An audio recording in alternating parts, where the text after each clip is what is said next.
안녕하세요. 부자 오빠입니다. 삼성전자 주가가 요즘에 오르지 못하는 이유로 가장 많이 거론이 되는 게, 외국인의 순매수가 지금 들어오지 않기 때문이다. 이런 말이 가장 많습니다. 거의 뭐 공식처럼 굳어진 말이죠. 삼성전자는 외국인에 따라서 주가가 좌지우지 된다. 이건 뭐 수십 년 전부터 공식처럼 전해져 왔던 얘기입니다. 이런 말이 괜히 나온 건 아니겠죠. 분명히 그럴 만한 이유가 있어서 나온 말이라고 생각이 드는데, 그래서 제가 오늘은 직접 그럼 내가 확인을 해보자 해서 외국인의 순매매량을 한번 쭉 봤습니다. 일단 가장 최근 자료인 7월 30일부터 7월 5일까지 제가 자료를 한번 봤는데, 정말 놀랍게도 단 이틀을 제외하고는 외국인이 엄청나게 팔아 제꼈습니다. 보시면 7월 15일에 241만 주, 7월 6일에 129만 주, 이렇게 단 이틀 동안만 순매수를 했고, 나머지는 전부 다 순매도를 실제로 했습니다. 외국인 보유율을 봐도 7월 5일에 53.54%이던 게 7월 30일에는 53.16%로 굉장히 많이 줄었죠. 이게 뭐 소수점 단위라고 해서 별거 아니라고 생각하실 수도 있겠지만 삼성전자의 시총은 거의 500조에 달합니다. 지금 많이 빠져서 460조에서 470조 정도가 되는데 이런 수백조 단위에서는 0.01%도 굉장히 큰 수치죠.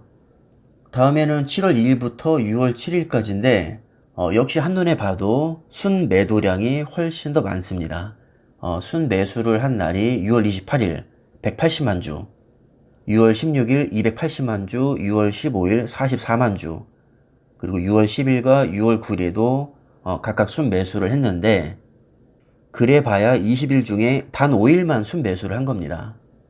일단 주가의 흐름이 좋지 않았던 최근 두 달간의 외국인 순매매량을 보면 확실히 순매도량이 우위를 점하고 있다는 것을 알 수 있습니다. 이것만 봐서는 외국인과 삼성전자의 주가는 상관관계가 있다고 결론을 내릴 수 있겠죠. 자, 이번에는 반대로 삼성전자 주가가 급상승하기 시작했던 11월부터 제가 순매매량을 확인해 볼 건데요. 그 전에 지금 차트부터 보시면 작년 11월 초부터 올해 1월 중순까지는 주가가 굉장히 흐름이 좋았습니다. 이것을 일단 염두에 두시고 다음 자료를 보시면 되겠습니다.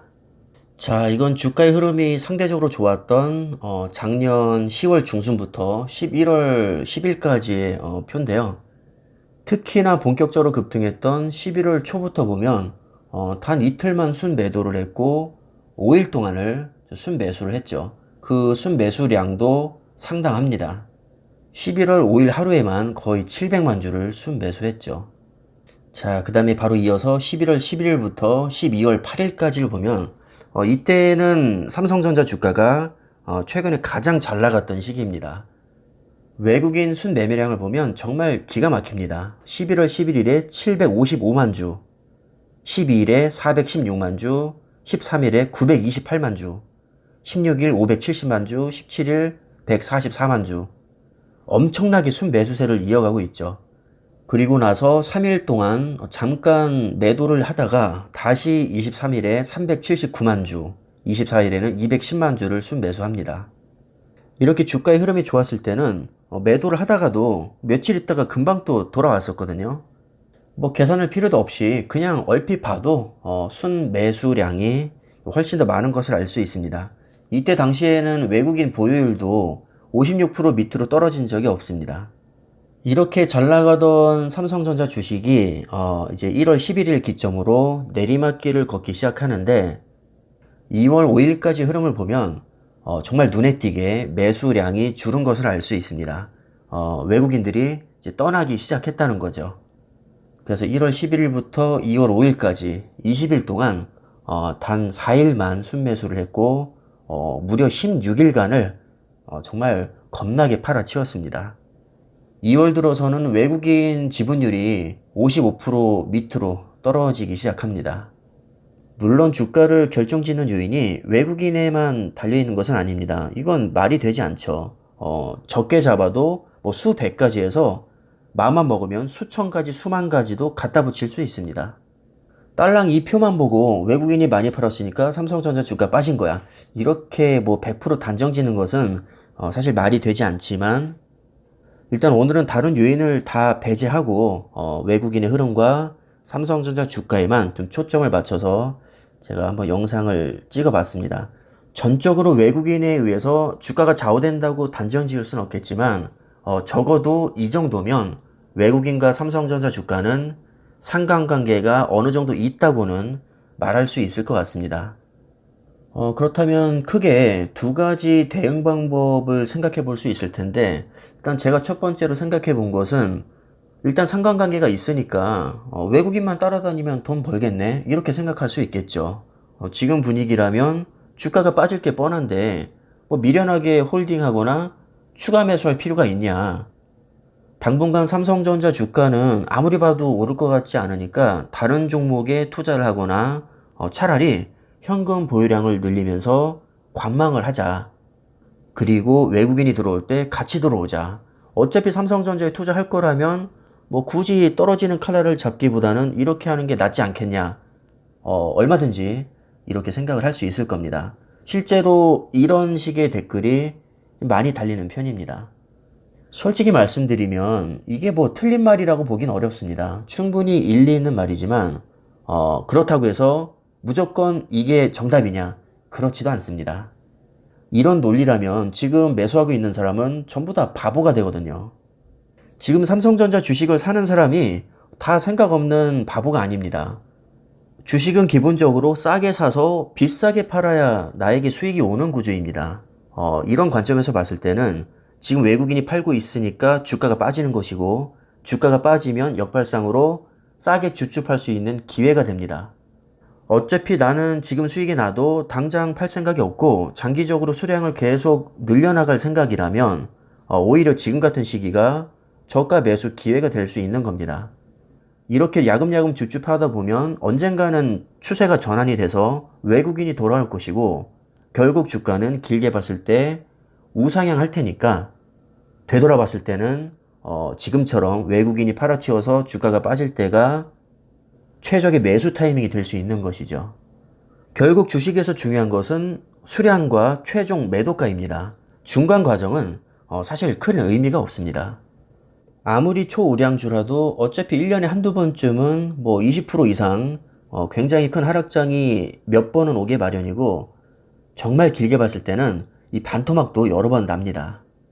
앞으로도 수많은 폭락장이 나올 텐데 우리가 그것을 100% 예측해서 다 피해갈 수는 없거든요. 그러니까 아예 마음을 비우고 그냥 변동성에 얽매이지 말고 분할 매수를 하자. 이런 생각으로 아마 매수를 하는 분들이 많을 것이라고 생각을 합니다. 제가 봤을 때는 사람의 마인드에 따라서 이렇게 크게 두 가지로 이제 분류가 될 것 같은데 뭐가 맞고 뭐가 틀린 걸까요? 정답은 없습니다. 첫 번째도 맞는 얘기고요. 두 번째도 다 맞는 얘기입니다. 단지 내가 어떤 생각을 가지고 투자를 하느냐. 투자 마인드가 다를 뿐이고요. 어떤 게 더 좋은 결과가 나올지는 그 누구도 예측을 할 수 없습니다. 솔직히 말씀드리면 운도 꽤 많이 작용합니다. 작년 3월에 바이러스로 인해서 주가가 완전히 폭락했을 때 첫 번째 생각을 가진 사람들이 얼핏 보기에는 합리적인 것처럼 보였지만 실제로는 관망만 하다가 개털됐죠. 돈 못 벌었습니다. 에라 모르겠다. 지금 주가 어느 정도 빠졌을 때 그냥 줍줍하자. 뭐 앞으로 얼마가 더 빠지든 나는 리스크 기꺼이 감수하겠다 하고 과감하게 줍줍한 사람이 500% 1000% 수익 났습니다.